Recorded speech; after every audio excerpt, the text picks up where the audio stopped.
We roll out, make like coils of that clay and coil around that flat disc until it's the size and shape that we need that pottery piece to be in. Now with this method, we can actually make anywhere from about 25-gallon pottery pieces during this time period. But the design for these things right here can be made to nature, and you can make sure that makes an impression you're able to use. Corn cobs, acorn sticks, rocks, or leaves, you're just going to roll it on the side there whenever that clay pot is still wet to make the design. But our favorite design method is actually going to be the wood paddles. The reason we like these is you only have to carve that design one single time, and you can reuse this tool as long as you take care of it. So whenever that clay pot is still wet, you take your wood paddle and you just hit the walls all the way around to create an overlapping design like you see here. Now it does make the pots look very nice, but this is actually going to be used as mainly a grip for our pottery pieces. Because a good pot is a thin pot, and thin pottery breaks really easily. So it's nice to have a little grip on it. You guys have any questions? Do you have like a, that looks like it's got a glaze over it of some sort? We don't necessarily have a glaze as you would think of it today, but we could take a very smooth stone, like from the river or something, and just shine it up. We're just going to rub it on the side there to create a shine on it. You fire it though, right? Okay. Yeah, we have a process called open pit firing, and that takes a little while to complete, but it starts with a big fire early in the morning. You kind of let it die down. Take all the pieces you've been working on for at least a month, because you have to let them dry out for 2 weeks in a shaded area first. And then you'll place them around that fire, build it back up, and let all these pieces rotate about every 10 to 15 minutes. It's about 1.5 inches. And so what you're doing is slow heating these pieces. So eventually all these pieces have rotated all the way around. Then you're going to move all of them closer into the fire. And then you just repeat that process. So this process takes quite a bit of time. So eventually all these pieces have moved closer into the fire, and by then they're glowing red hot like an ember. That's when we know they're done, but we don't want to take them out just yet, because then they're going to go into what's called temperature shock and immediately shatter because of the drastic changes. And so we don't want that, because we work so hard on these. So we let that fire die down naturally, let all these pieces cool overnight. In the morning we go back through there, dig through all the ashes. Anything that survived we're actually going to be able to use for cooking or storing water. Thank you. You said the children did, the little ones? Yeah. By children, is that men and boys and girls, or is it just little girls? Every single skill that you're going to see out here is not gender-fied. Yeah. Everyone knows how to do everything, at least the basics of it. Because mainly you see your aunties, your moms, sisters, even though it is the ladies who make mainly the bigger pots, everyone knows how to do that. Think of it as kind of getting the children to do something while everyone else is busy. Like, go play with some Play-Doh or something. It's the same exact thing. Go play with some clay. Yes. What's the recipe for the clay? Is it just clay by itself, or is it mixed with anything else? Oh, this is just river clay. And Just so- by itself? Yeah, pretty much. Oh. We could mix it with other things. There's something called shell-tempered pottery, because again, we are living along the rivers during this time period. There are shells in there. We're able to pick about a bunch of those, grind it out with that same grinding stone, mix it together, and that actually makes it a little bit harder. Another thing that we could do is that anything that has shattered during that firing process, it's already been fired, so it's already really strong. It's already good, clean clay. So we go ahead and grind that out as well. We can add it to our pottery powder as well. And that also kind of makes it a little bit stronger. What was it? I just had a question. I forgot it. Did you guys have any other questions? Oh, do you guys would you refine it at all, like, or is it just straight? Okay. Nah. Think of it this way. We have a saying kind of out here. One of our friends says it, that a piece of pottery can last forever as long as there's someone to remake it.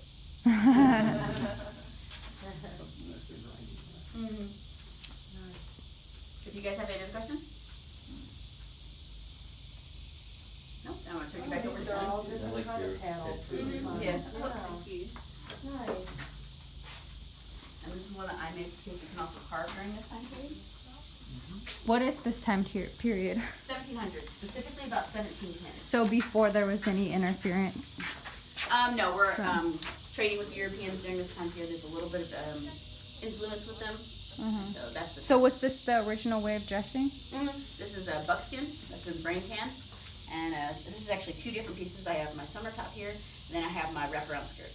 Oh, okay, yeah, because I was looking up the dresses, like the tier dresses. I think that's what they're called. Yeah. And I was like, that looks pretty European inspired to me. That can't be the original way of dressing. Yeah, that was developed about 1800s or so. Cool. Thank you. These are beautiful. I made this one. It took me 4 days to make.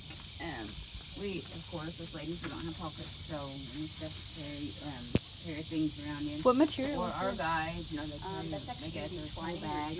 She's talking But, about. we're But also what known plant? for our massive gardens. We've got a garden documented to be 1 mile wide, 3 miles can also long. come from any kind of plant fibers. Yeah, so we was doing them, making them big enough for grown tree industry fabric. This is our burden bag.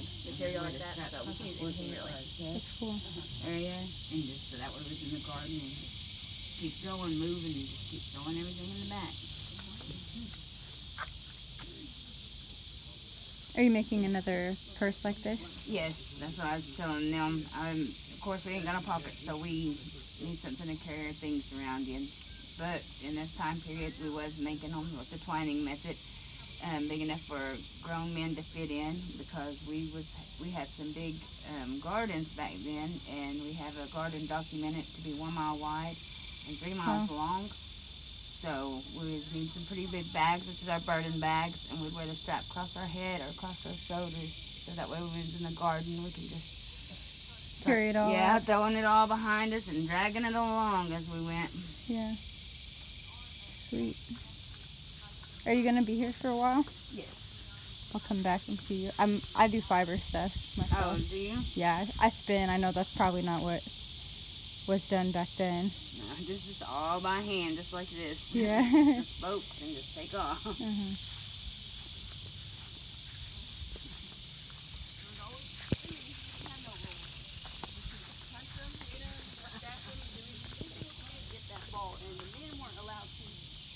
Fight back in any other way, show aggression, or else they'd be out of the game. And it's actually pretty fun because back then that's how they would actually find their husband. That way, you know, if the husband can handle the woman, then you know the woman would want him. That's what they said how rugby started out with marriage. Eastern band said that it's we have a village near us, kind of lofty. Have you heard of it? It's a matriarchal society. Yeah, that's what our culture is based on. The women, It's women the are same everything. people. Yeah. So The reason why they didn't want to give the sticks to the women because they didn't, you know, the men are the bringer of death. That's what the sticks are for, and they didn't want to give the bringers of life, you know, sticks.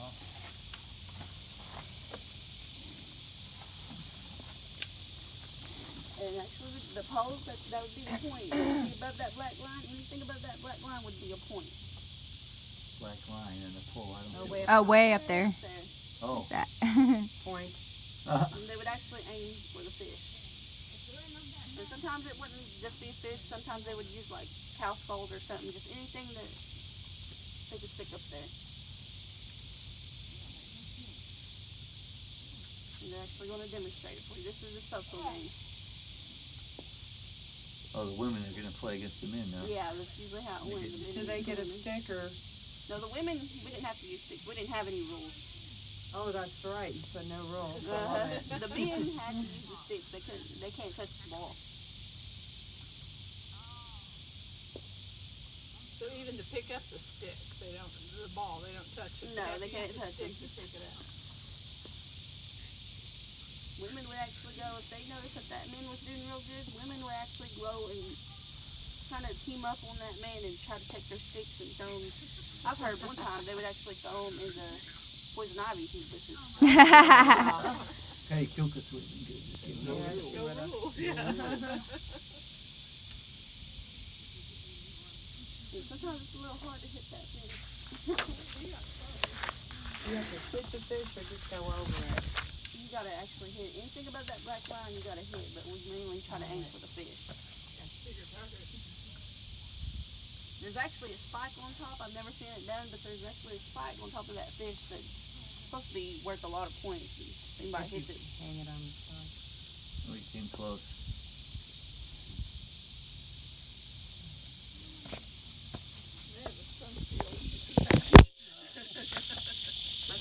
Let's see him go moolah on the guy. Oh. They get a point. Let's just see him. Was there any amount of players that wanted to play? Yeah, they would try to make it fair. But the social game, I guess it really didn't matter if there was a lot of women and then a little bit of men. But during the war game, they tried to make it even because there could be, like I said, one village bigger than the other. Yeah. And they would try to match them up by the way the men looked too. They'd be the man they guard the whole time. And for the war game, they would actually fast for about a week. I think and that would be hard to do. what I heard, they actually made up some type of drink is just straight caffeine, and they would cleanse them before the game. So.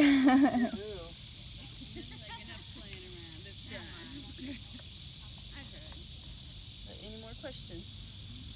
So was there really any running around? Oh yeah, they're just tossing the ball back and Yeah. forth right now, but an actual game, these girls will probably tackle the men quite a bit. Honestly, after my wife could actually play against each other. Yeah, I'm in. I'll try. Remember, you got to hold the sticks, but I have no boundaries. Oh, You go, girls. Any more questions? So what did they get when they win? Did they get to kill the men or? Bragging rights. Actually, they would. And back in that day too, whenever the war game, yeah, they get the whole year of just, without no war. That'd be it, and it'd be up to the one that lost if they would go straight war. So this would be the way they would settle it first.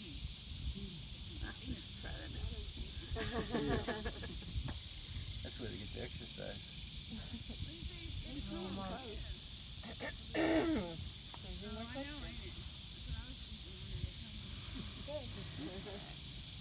Y'all know how to say thank you in Cherokee? So What what How'd you say it? demonstrator. What? What else? What else? What's up? Since y'all are one of my first tours, I'm learning, so. You're doing great. You are so good.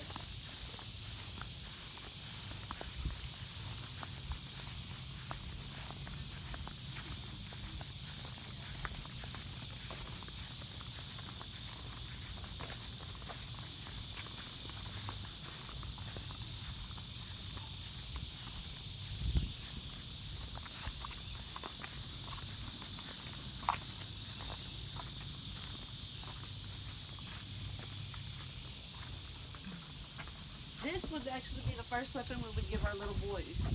And we would start them out real little, and actually it was a way to keep the pests out of the gardens too. And they weren't poisonous, and this is actually made out of river cane, and the way they did it was they would drop little popped holes and hollow it out, and actually put it above fire, warm this up real good to make it straight, because not all river cane is straight. And I'm not a very good shot, so so we go in like this. Yay! This is a way to, like I say, pest out of gardens, like rabbits and stuff. And basically, it was another way of getting the kids out of the way. So you can go play in the garden, and they would actually, it was known that they would actually shoot them right in the eye. They sell those at a gift shop? Yeah, they actually do. You might need one. I may not have made them the same way. Probably cold down there. Is this river cane? This one right here? You want to look at it? Looks just like bamboo. Too. I'm gonna try. You just hold it over like this. It's recording. Hold it your hand over like that. And just, it's already in there? Yeah, it's already in there. Already loaded it. Okay.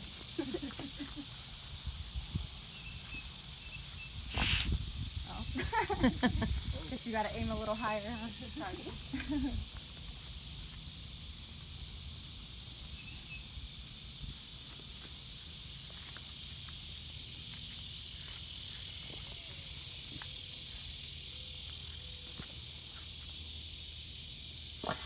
Good.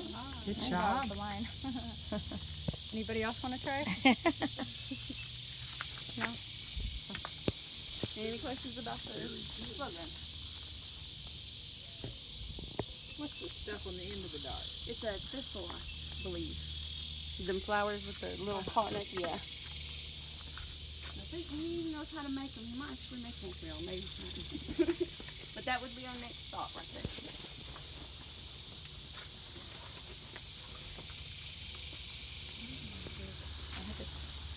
It's paper on it.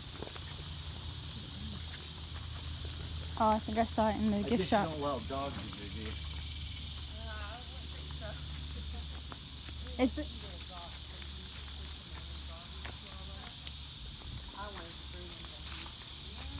They wouldn't allow dogs in there, I don't think.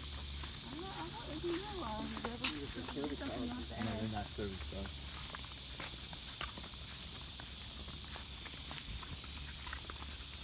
Wanna say hello in Turkey? Ohio? Seal? OCO. Oh, Seal? OCO. OCO. And you will give me some stuff when I can.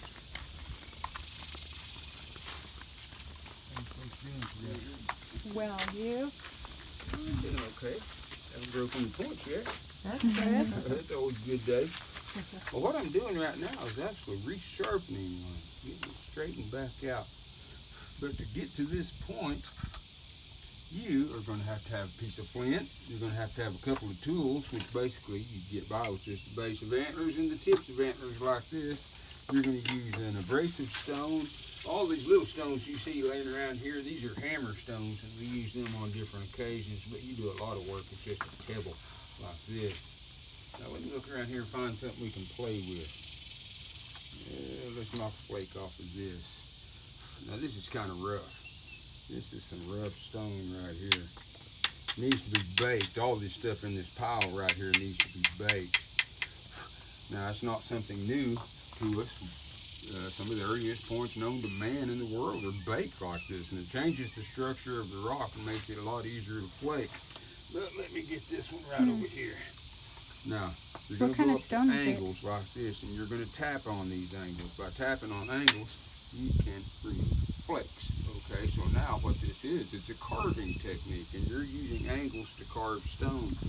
Now I'll go all the way around this thing looking at it, deciding on what's too thick, what needs to be removed, stuff like that, and remove it. Like we got a natural angle right here from the last flake. We can utilize that. Now do not drive flakes into concave areas. You want convexity to the stone itself. But you can just go up to it and start tapping on it like this and get it to flake.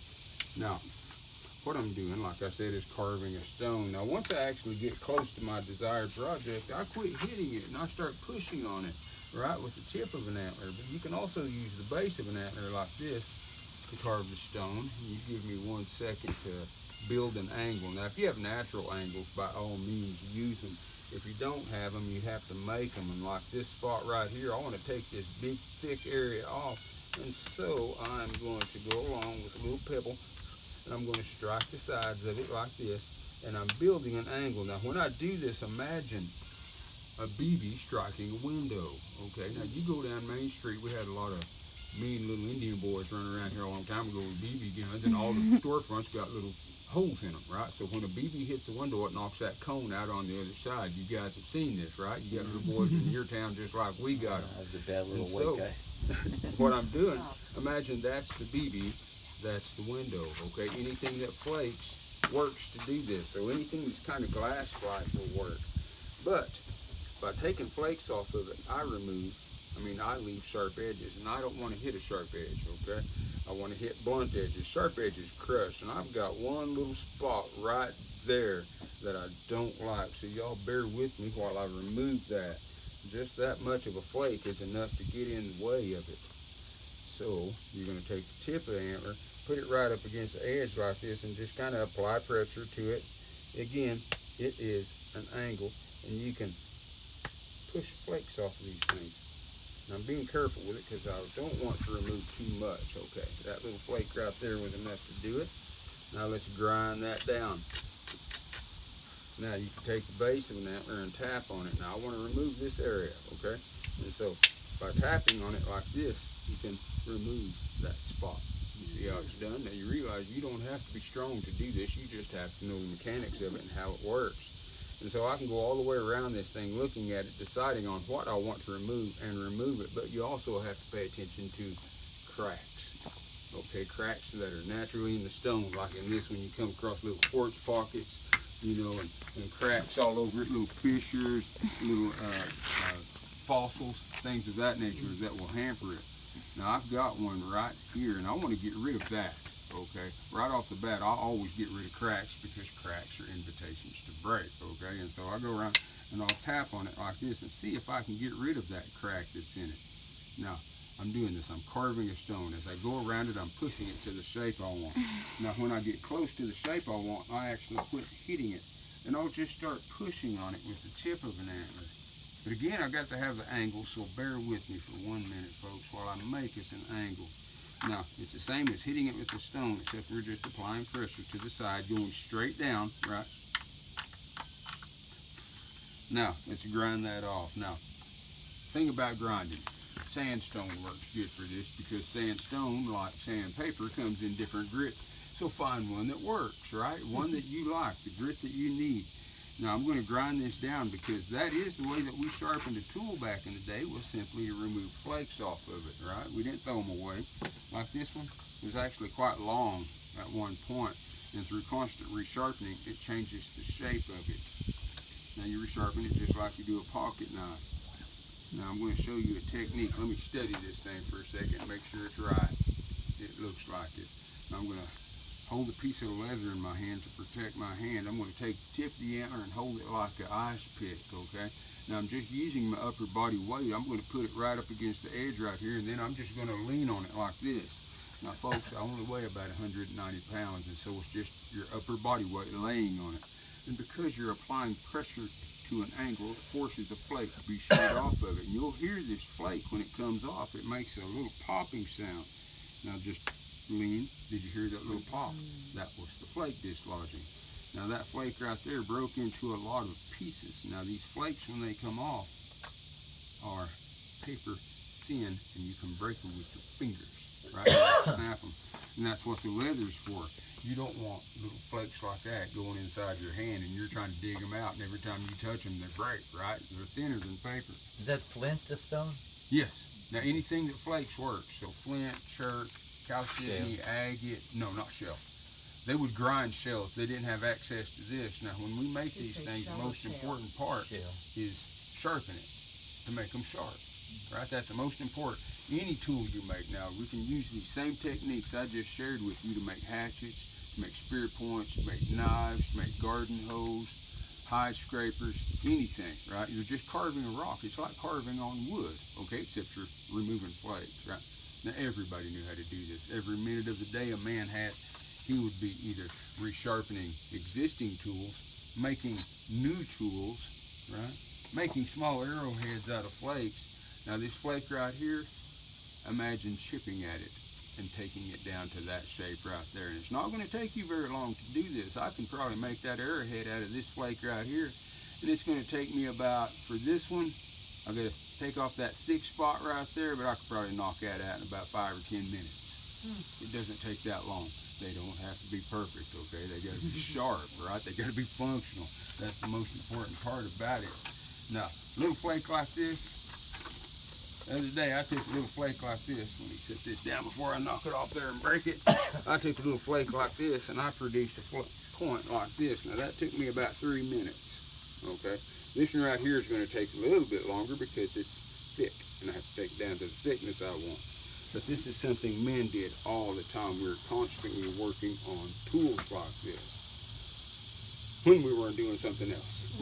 Every 3 minutes of the day we'd sit there and knock a point out and put it back, preparing for the upcoming hunting season, which is this fall. Now, we don't hunt big game right now, okay? It's just too hot. We have no refrigeration, right? Just like nowadays, if we went out even with refrigeration, if we went out and shot a deer right now, it's spoiled before we can take care of it, before we can get it home to refrigeration. It's spoiled. The meat wood is too hot outside. And so we put stuff back like this. Now, we were known to go out and spend about 2 or 3 weeks doing nothing but hafting these up, making arrows all the time, right?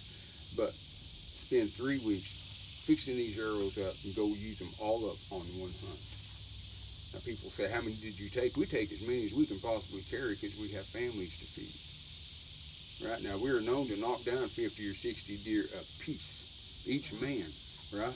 Knock down 50 or 60 deer a piece. Now, this gives you a little idea on the deer population. You mean over their entire life? No, just in one season. Oh. From like, say, December till about March. Wow. you know, or whenever it starts getting warm again. That's a lot. Yeah, that's a lot of deer. And it didn't hurt the population any. We did it all the time. And it wasn't just Cherokees. All tribes in the southeast did that. So it tells you a little something about the deer population back then. But after European contact, we started hunting more and more because we're trading with them. We almost wiped out the deer population in 100 years in the southeast. But it wasn't just Cherokees. Like I said, it's all tribes, not just tribes. But the colonials were doing this too, because the deer fur trade in the early 1700s was a big booming business, right? Everybody wants to get in on that. Right? How long does it take to tan a hide? To tan a hide, okay, now back when I was younger, okay, I'm speaking strictly from being young. I don't tan hides too much anymore. But I could lace it up. Once I had it laced up in a frame, I could take all the meat and the membrane off of it using a stone tool in 15 minutes. Wow. Now, it's going to dry. It's basically rawhide. You scraped all the meat and the membrane off of it, and so it's loose, right? It starts stretching itself out tight like a drum. It's rawhide. That's how you make drums, right? Stretch your hide and let it dry.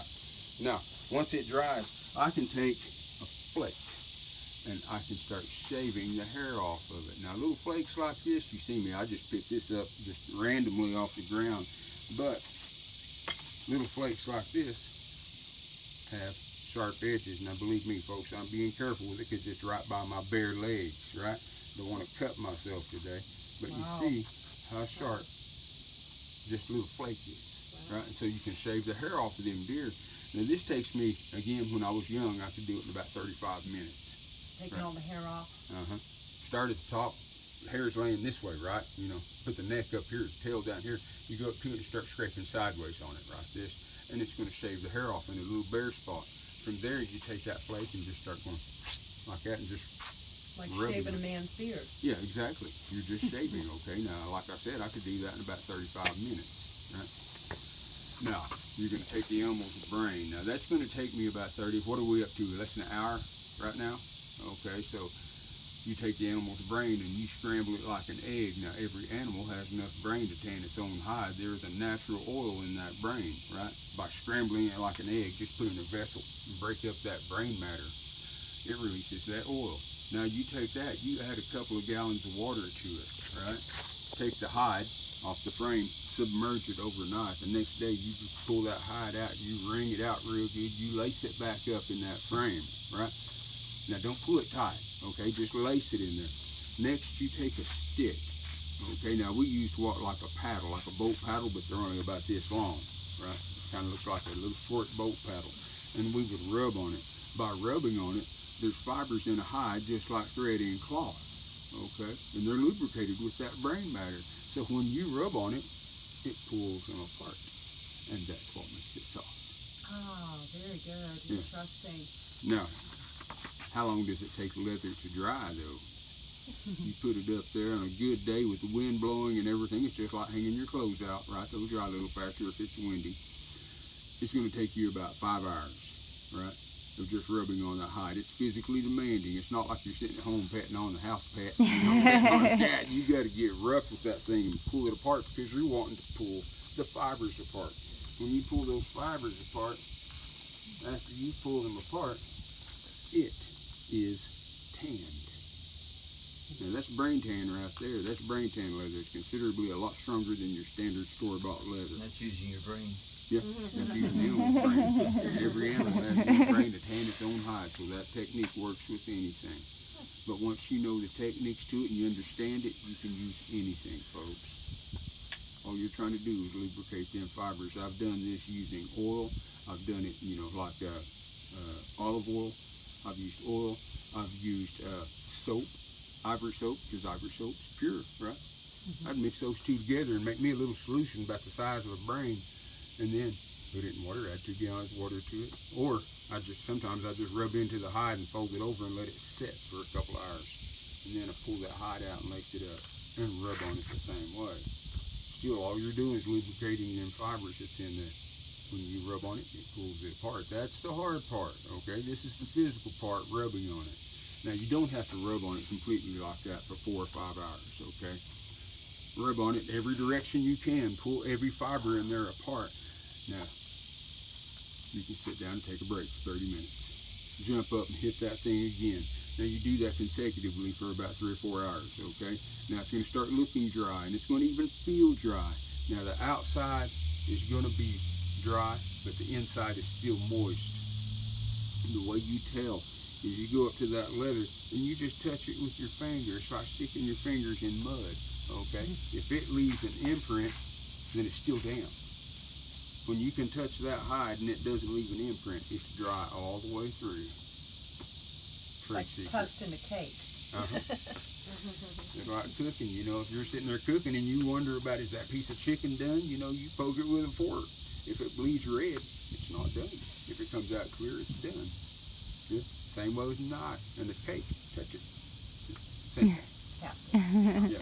Old cooking secrets, right? Now, if you know stuff like that, now I pass it on nowadays because I'm not getting any younger. Okay, I used to tan a lot of hides back when I was young. No, ladies, I didn't subject my wife to doing it. I did it myself. Okay, back in the day, the women did all this. But Wow. that's how you tan a hide. The last thing you do to it is you smoke it. You secure it like this, like a sock. Okay, either you can put 2 of them together or just fold one up together, right? And sew the same, sew the sides of it. Now you're going to have you a tripod. Hang that hide from that tripod like this. Oops, moccasins. Somebody wanted a pair of moccasins. I gotta keep that. Now you're going to hang that hide like this, right? It's open on the bottom, right? You're hanging that hide like this on that tripod. Now you dig a hole below it about the size of a coffee can. You get red hot coals out of the fire, put them inside there. Now you take rotten wood and crumble it up, because rotten wood doesn't burn, it smolders, right? And so you crumble all that up on there and it'll just start billowing smoke out. And so now you got that tripod hanging there with those hides. You just lower it down and skirt those hides over that hole. The smoke doesn't have anywhere to go but through those open fibers, right? Now, the more you smoke it, the darker it gets, but it only takes about 15 minutes of doing it. What happens is rosin in that smoke coats them open fibers like this. Now, it breaks that bridge, because if you don't smoke it and it gets wet, it tightens back up like rawhide. Okay, and so you smoke it to keep it from doing that. And so now, every time it gets wet, it'll dry soft again. Right? Now, you're going to turn it inside out too, okay? After you've done that, you turn that hide inside out and repeat the process again. Take those coals out, put fresh coals in, punky wood on top of it, rotten wood, and do the other side. And now it's smoked. But you didn't just run around in smoky colored leather all the time. Ladies, you're going to take very good care of your men, and so you're going to take different plant fibers and dye that leather. Like this yellow. Yes, yellow, blue, red. There wasn't nothing to see us have red leggings. That's how they dyed all the plant fibers too, was with plants. Natural. Yeah, natural dyes. Is this an onion skin or what? What'd you dye that with? That's how I got it. You trade. You trade for it. Yeah. We had big trade routes, okay? Now, even with this, okay? Now, it's the beginning of applique. Now, men, your shirt doesn't last forever, right? Our shirts don't either. And so if they got a rip up here, ladies, you were trading with Europeans. You were trading deer hides for cloth. And so your man's shirt gets a rip in it. You're going to take care of your men, dress them up. It all reflects on you, okay? You see a finely dressed man, you know he's got a good wife taking care of him at home. And so instead of just putting a patch on that thing, right, you go trade with another woman in the village. Maybe you got blue cloth and she's got red. And so you trade her out for some of that red. So instead of a patch on there, you got a red stripe on it. And you add another one so it matches. It was the beginning of applique.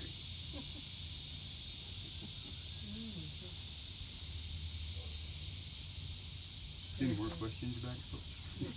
I was wondering about your shoes. Like, obviously that's like a manufactured sole. So, Do you know how it would have been done before? piece of leather, glued on the bottom of it, or sewn on. You lost your address there. That paper keeps flying away. Put that back in that sack. That's the girl's number. Actually, it's a young lady's number, yes. Yeah. She wanted me to make her a pair of moccasins. For what's the trade? Huh? Frog skins. Frog skins. About this time of the year, when we start really moving, and a lot of people want to make their children's shoes, you know, because they're entering our contests we have, you know, for traditional dress and stuff. And I just happen to be one of the people that knows how to make stuff like that. And so they contact me and say, I want this size shoe, I want that size shoe. Shoes are very simple to make, like this. Now you're going to get the, well, no, I don't want to use that. You get the length of your foot. Don't lie about it, ladies, okay? Don't say you wear a size 7 when you actually wear a size 8. You know what I mean? So you're going to get the length of your foot. You're going to start in the center. You're going to get the circumference going all the way around it, okay? And so, just like using a compass, you make a circle, right? Like so. Right. Now this is the circumference of your foot. You're going to start in the very center right here. You're going to go from here to here, sewing that up all the way down. Now you ladies know how to sew. You know what gathering is, right? And so when you push that through there, you pull it, right? Push it through there, lay this one on top of that one, pull it, and just keep going down, and it makes it pucker. It's actually called a center seam. A lot of people call it pucker toe, but it's actually a center seam because that's what it is, right? So the length of the foot is the same as the circumference. It's kind of like Homer Vitruvius. No. No. Everybody's foot is different. Okay, that just gives you that size. Right? Now, for me, for the young lady I'm making them for too, a lot of Native Americans' feet are like that. They're as big as long as they are around. Right? Mine are like that. 10 and a half around. 10 and a half long. Okay, a lot of Native Americans are like that. You hear people talking about that, saying Native Americans, old timers, said we didn't have feet, we had hooves. Like that. So a lot of people who have a high degree of Native American blood, their feet will be like that. It's just like saying, some people saying your foot's that long, right? It's basically something like that. Anyways, we're going to start right here. We're going to take the distance from right here to right here, right? From one end to the next, and you transfer it straight down like this. Right? Now, the flaps on the side right here are just that. They're flaps. They come out straight across right here. Now, ladies, when you sew this thing up, you sew it all the way to right there on both sides. Keep pulling that seam up all the way. These flaps, now you can lay them flat, or you can hold them over. Hosky, do you understand that one? Yeah. Now you can make big leggings too, like boots. You just add more flap to it, right? Now those flaps that I just folded over and showed you are going to go like this. You sew them up the back and you just fold the front of it over. Lace it. Yeah, lace it around. It's all real simple to do, honestly, you know, and you just sew the back of it up like on these. I just hemmed it up in the back. What kind of needle do you use? Now back then we were using bone needles. Okay, now I've seen bone like needles. A deer? You can use, what do you call them things? Porcupine quill? No. Fishbone. Third bone off the dorsal fin of a drum. I don't know if y'all know what drum is. Yeah. Okay, they're freshwater fish. Third dorsal fin right here. Needle. You can make a needle out of it. Very cool. Now I've actually seen needles that they found that are equivalent to modern needles as far as diameter and everything, right? Wow. The only thing different is the eyelet. It's just a little bit bigger. Good to know. I was just researching that like a couple weeks ago. Trying to find natural materials for needles, but all of the materials I found, like, it would never match the diameter of the manufactured ones. Fishbone knives, not like those manufactured metal needles, okay? Use an awl. Yeah. You use an awl with them, right? Oh, to shave off the outside. No, Gotta just make poke the eye. the hole. Then you run that needle through it. Oh, I see. But you can also just use straight lace too, because brain-tanned leather is extremely strong. You can just take it, tie a knot in the end of it right here, like this one, right? And run it up using nothing but leather. Leather and an awl did all that. And you find that awl inside of a deer's leg. And this front leg right here, it's kind of funny shape. It's kind of kind of looks like a gun handle, like on a Derringer on the back end like that. That point's long like this. Shoot the whole thing be this long like that.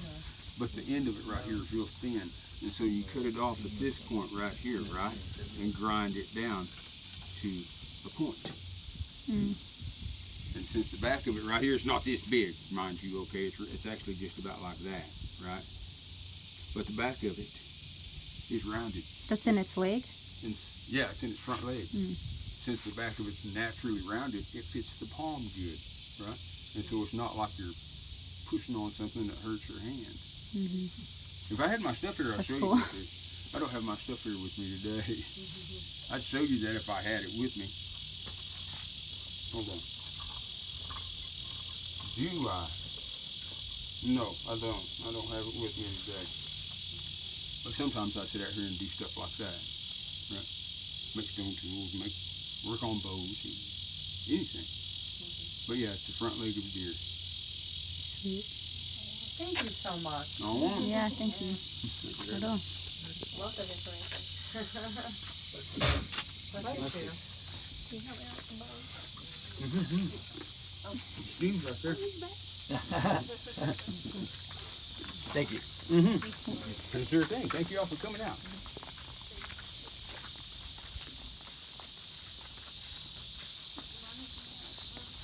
I done shoot it for you. The post, did you say? Oh. Looks like there's an arrow bone in it. Yeah, bone arrow. Got it, all right. Oh, he's gonna shoot the deer. These were actually after the blow gun, whenever they come in, they'd actually make their bows and stuff. You gonna do it? These actually speed bows.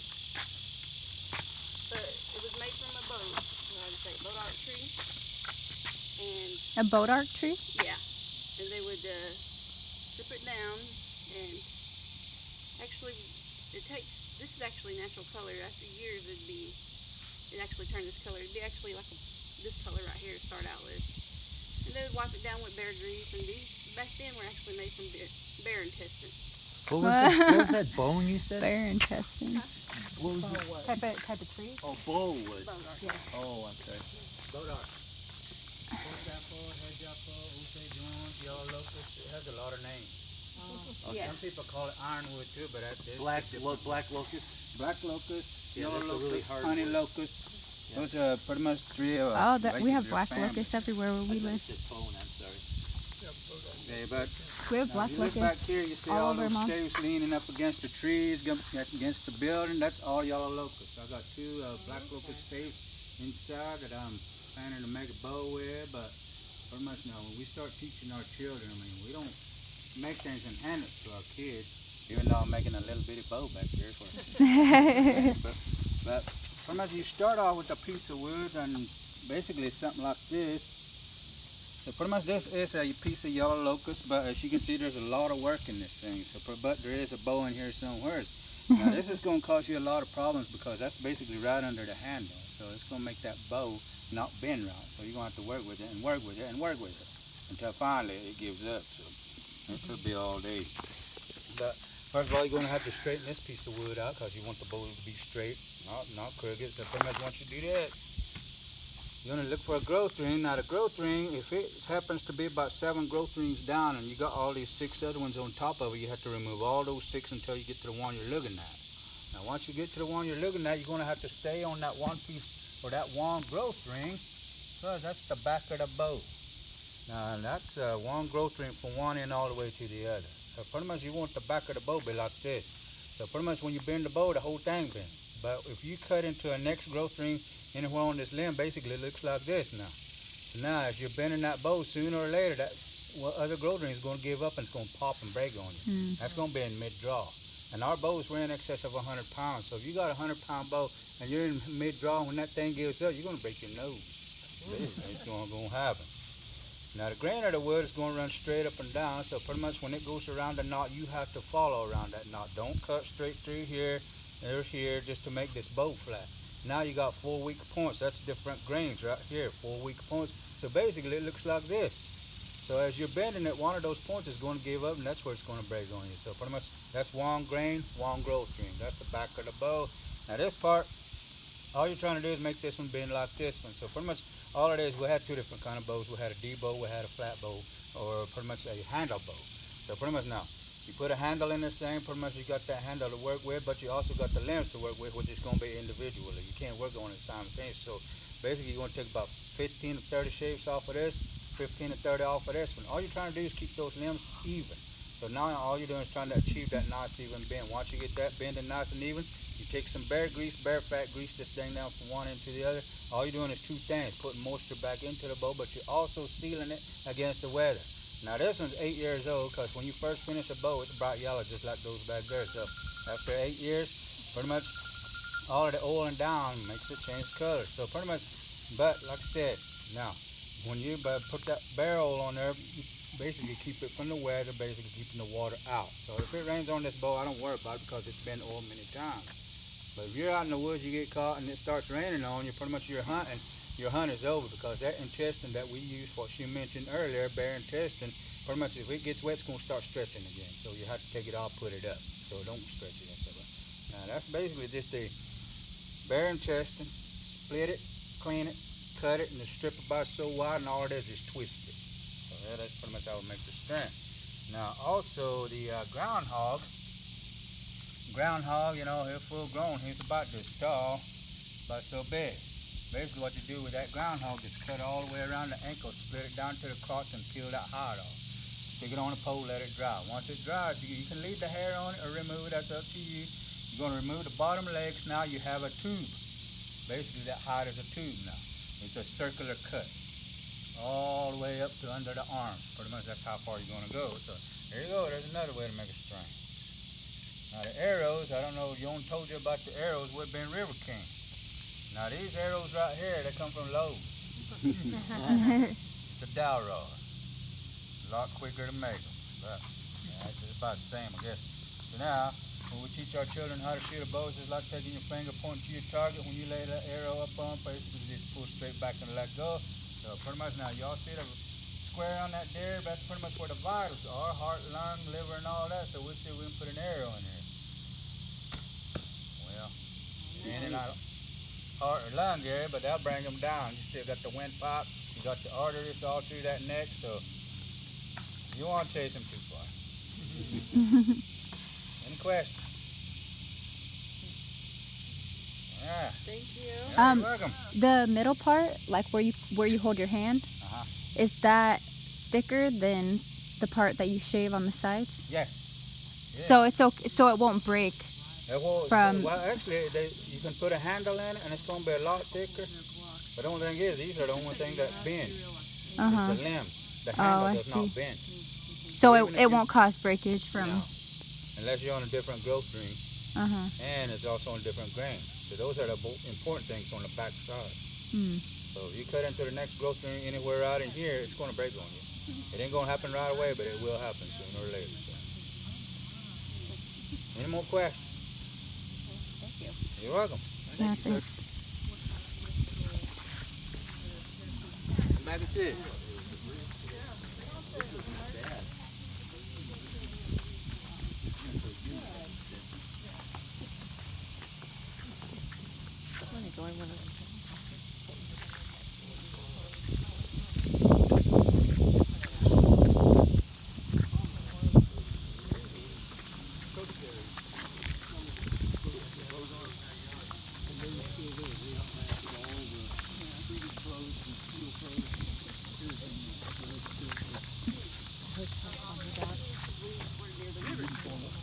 And there's actually a cool way they actually did this back then. They would actually go take a tree kind of close to the river, that way they wouldn't have to carry it very much, because these were very heavy.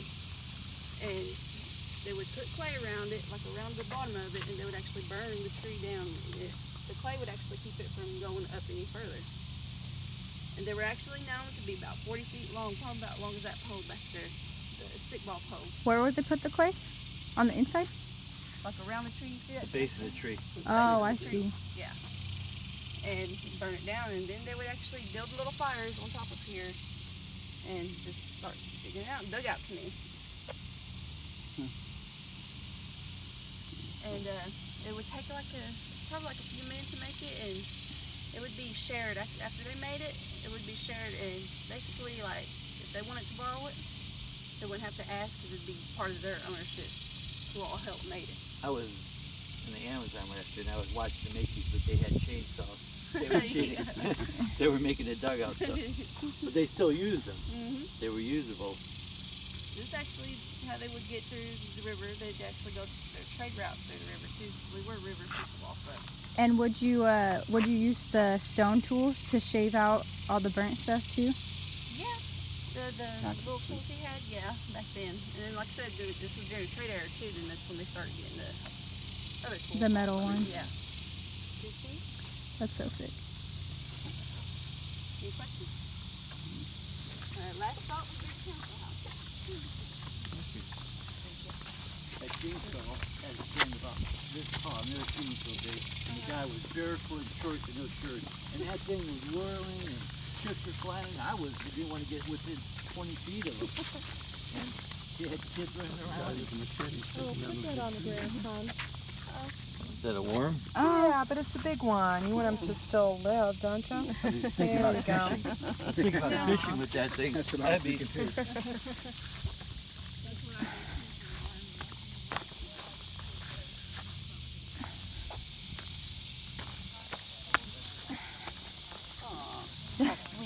Little wormy. I always save the worms.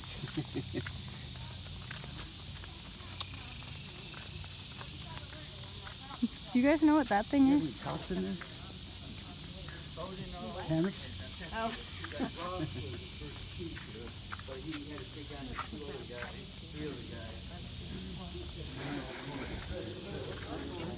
Oh, this is cool. And it's actually cool in here, like. The one that signed the treaty when they finally moved here, the three guys that did it, Ross, the guy who statued there, had him killed. And that was okay because they signed a lousy treaty and they had what was coming to them, I guess. I have to read on that. I'm actually part of the Ross family, actually. Well, good, I'm glad you weren't part of the other one. Because on my mother's side, they're Rosses, so. That was the chief, he came from the east and there was already a consul here and he just kind of took it over. Yeah. And then when he saw those other three guys that signed the treaty in the east, he just had them killed. All right, this is the council house. This is where we had our ceremonies, weddings, and council meetings, anything that to do with the meeting. And actually, whenever they did come in, they would have to go around clockwise. You couldn't go that way. We would come in and you would go set by your clans, and we did have 7 clans. There was the paint, deer, wolf, long hair, bird, blue, and wild potato. And then they say that some of them have characteristics, but you can still have these characteristics that still belong to another clan. But they said the paint were the creators. They're creative. They like art and stuff. This is actually where Sequoia came from. That was his clan.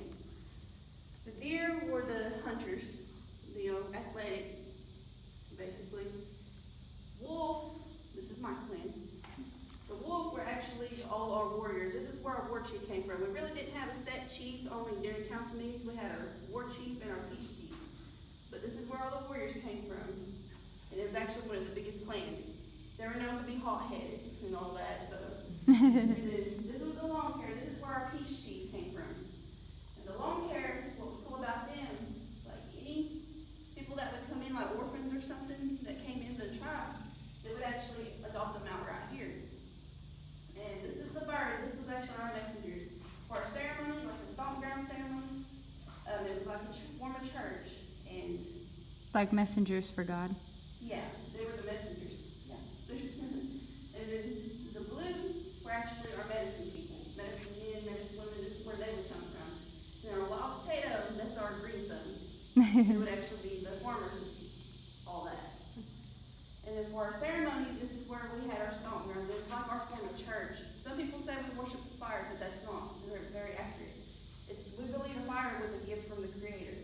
And we would actually dance around because we believe that the smoke that came from the fire actually carried our prayers up. And the men would be the ones singing, the women would be the ones dancing. And the women would be the ones making music, and we would actually have some rings around their legs. And What are those? This is a turtle shell. I forgot what they actually call it. So they're turtle shells filled with something? Yeah, just rocks, pebbles, whatever. it Oh. is. Not really good. Must be heavy. Yeah, I've seen some actually get a lot bigger. And Oh. they would dance around fire counterclockwise and sing and all that, and then they believe the smoke carried prayers in it. And it gets pretty stuffy in here, and this is our last stop, and if y'all have any questions, I'll. So as far as clan, is that inherited on the mother's side? Yeah, on the mother's side. You get your clan from your mother, and like I said, we value our women very highly, so everything, you belong to your mother. Everything belongs to the woman, the mother, everything. I was wondering if, like, for those of us that have been, like, long removed from Cherokee culture, is there a way of finding out what clan your family was originally from? It'd be mostly passed down, and maybe sometimes every once in a while you might get lucky and go through genealogy. They actually would have them written down. Some of them would, but most of it was passed down. Mm. There's a genealogy center in there. Yeah, we haven't made it that far yet. Yeah. Thank you. I was also, this isn't related to this, but I was wondering about that, That like, is the- reed tower Uh-huh. that's outside? This is Like, the yeah, little, that's raised off the ground. that's actually our corn crib. We were actually a farmer community. We didn't, notice we don't have teepees. Uh-huh. We actually were set, so we actually had gardens, and that would be where we keep our corn and stuff, and it would actually be Like a lot after, bigger. like you strip it off After the it's cob? harvested. It'd actually be a lot more taller and a lot more bigger. Would it be stripped off the cob and just the kernels? Or the, just the seeds? Yeah. That's cool. Thank you. All right. Yeah, thanks. That was I know awesome. we kind of started late because she's like, it started 5 minutes ago. You know, can you keep up? But I noticed like there's smaller, like round, I guess, buildings, and then there's rectangular. Is there a significance, a difference between the types? That would be the winter hut. The winter hut was built like that is to keep Like heat round? in. Yeah. Okay, And actually, if you would see these other ones, we only have one entrance way, and Yeah. the hallway would actually extend a lot more higher and a lot more longer, like halfway around, and that was to keep the heat in. Okay. And the summer house is actually built like that. They call them long houses. The rectangle ones are summer Yeah, houses? keep the air flowing. Yeah. Got the big old windows, and they would actually go pour water on the walls during the daytime, and it would actually Keep it cooler. Yeah. So a family would have 2 homes then, side Yeah. by side? Okay. Yeah, and they actually belong to the women. Okay. The men would build them, and the women would be there. So a woman, like if a man was lazy or whatever, all she would have to do is just pick up her stuff and his stuff and set it outside, and he knows he was divorced. So he had no entitled to the women, And their their things. children, Okay. their houses, anything. Wow. Yeah. What a thing. Can we go through the other houses, or is it like only with the guide? As far as I know, they tell me it's only with the guides. Oh, okay. Did you guys go through that one already? We went through these. You can actually go through these real quick if you want to. Okay. I can tell y'all since y'all missed it. But like I said, y'all was one of my first tours, so.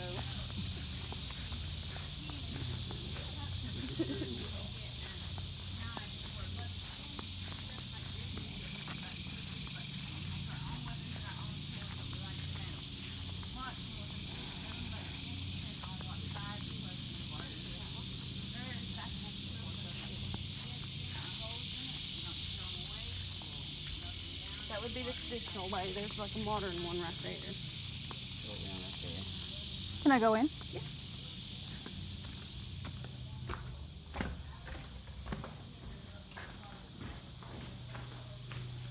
Oh, okay. So this is a home? Yeah. Winter home. Okay, so that's where, so this is where people slept, on the edges? Yeah, they would actually be a lot more higher, and it would actually extend out more, and we had our buffalo skins and all that to sleep on. Oh, okay. But they have the Nice. 2 doorways in the. No, this is more moderate. Oh, got it. Plus Okay. it gets So pretty it'd just be the stuffy. one to keep it warmer. And it'd go halfway around the hut, and it'd be up higher. And that's to keep Oh, the heat okay. in.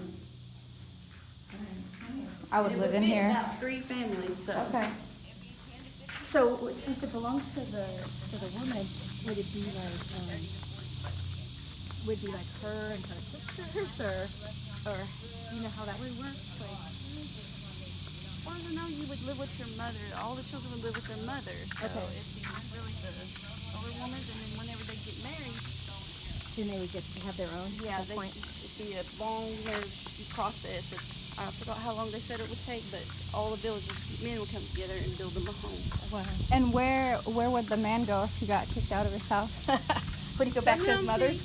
Could go back to his mother's, but you know that was a big old maybe.